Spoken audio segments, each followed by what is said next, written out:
This story took place in the year 99 after the second quenching, during the era of progression. It is about a man named Loras Nobbs and a man named Terry McCow, and in fact an entire village. Loras was an earnest, hard-working individual. He worked for his father, who ran a decent small holding in a village whose name is long forgotten, never retrieved. Loras was unambitious, and his wasn't the threshold you queued before if you wanted advice. His father's was. Father Nobbs came up with an innovative irrigation facility for his crops. Maybe runoff was siphoned into a basement through ducts or culverts, as it is in the modern day. Had a firm hold over his labor, was one shot away from replacing old Nohion Wadio, who was hospitalizing erratic beliefs with age, as the village's councillor. Loras had but one talent that his father did not possess, and this was that he had a way with livestock, nay, with animals all. He could tell when a runt should grow to be healthy, and when a runt was a runt to be done away with. He could tell when the sheep should be sheared so their wool would be unmatched in eminence. He could make the chicken give 7 hard eggs instead of 4, in half the time. When a cow did not milk, or a guinea fowl did not finish their pail, it was Loras Nobbs and not his one-shot to councillor father who was called upon to press the cow's teat and force the slugs down the bird's stomach. In short, Loras truly had a way with animals. However, year 99 in the Niven era of progression was still a time when quirks were scowled upon by society. Or should it be stated, scowled upon more than they are scowled upon at present. Priests could not rise to Narang just then, and the coming of Ardons from the wines of Vendrick was speculative gossip, as most gossip is, and for all the merits Loras Nobbs' eccentricity lent, it was still considered an eccentricity. Come the Rugveer wildfire of the Shatters, and a firestorm so fierce, a rascal such as it never was seen, struck the village where the Nobbs resided. Their small holding was fine, as was the house of then Councillor Nohion Wadio, but none else was left undestroyed. Many tens of hundreds were wiped of life. Shortly after, when the village had not yet recovered from this terrible calamity, Wadio began to act odd. His wiring's as loose as our man-tools, announced the husbands and brothers and sons. His gates drunken as a fool's, declared the good wives and sisters and daughters. The villagers had Wadio impeached, and on their august begs, Nobbs was appointed the councillor at last. He was very pleased and did his job well, and under his supervision and guidance, and thrived once more. The Nobbs small holding became a prosperous plantation. All business thrived, provided tax and levy was timely, dutifully paid. Councillor Nobbs paid former Councillor Wadio a daily visit in his cage, for in it he was locked.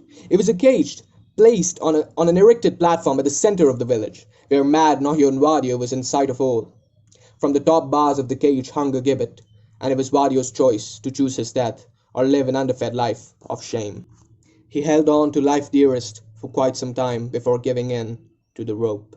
The next to develop the eccentricities was Terry McCow. He, much like the councillor's son, developed an affinity with the beasts. Once he rode a tiger into the village, causing feral hysteria, and afterwards remembered naught about the incident. Eventually he was put in the public cage too. Everyone was eager to see when McCow would hang himself. To their collective disappointment and selective chagrins, that did not come to pass. The gibbet waited, dangling in silent judgment. Word about Macaw's quirk arrived to the councillor's ears, and for once in 50 moons night and 5, he paid Loras a visit. "Son," said Councillor Nobbs, "this madness disease seems to manifest its initial symptoms in one presumptive way. Have you any idea of what I speak?" And of course Loras had an idea. He had several, as a matter of fact, but he kept numerous of those to himself. If his way with animals was seen as the lurking or lingering signs of madness, Father Nobbs would not hesitate to stroke his beard before putting him in the cage like late Wadio and headstrong Macaw. Anything that could potentially be detrimental to his hold over the councillor position was to be eliminated, blood of his blood or no. Hence Loras, on a cloudless morning, anxious about darling life his singular mistress, went to Terry Macaw. He sought to learn more about his madness, of how it came to be, of how his connection with the beasts infested his brain. This venture was in vain. So Loras went to Macau next morning, again negatory, and the next, and the next, and the next, and a flattering number of nexts after that. He went on certain mornings as a comforter, on others as an inquisitor. The only answer Loras ever received from the caged madman was a string of words which formed no sentence that had or will ever be uttered. Terry Macau wasn't going to hang himself dead. That was becoming evident to the daftest moron in all of land. Then on a night when the sky was occupied by clouds and constellations, and Cupar was bright and high, Loras overheard Father Nobbs consulting somebody on the matter of slipping arsenic from the apothecary into Terry Macau's next soup. That was the first night Loras spent tossing and turning in his bed, but it was not the last. He dreamt of poison. In the morrow he went to see Macao, but Macao was slinging on the news unmistakably without breath. Loras felt a door slam shut inside of him. He was an agreeable man, but he was not a particularly charming one.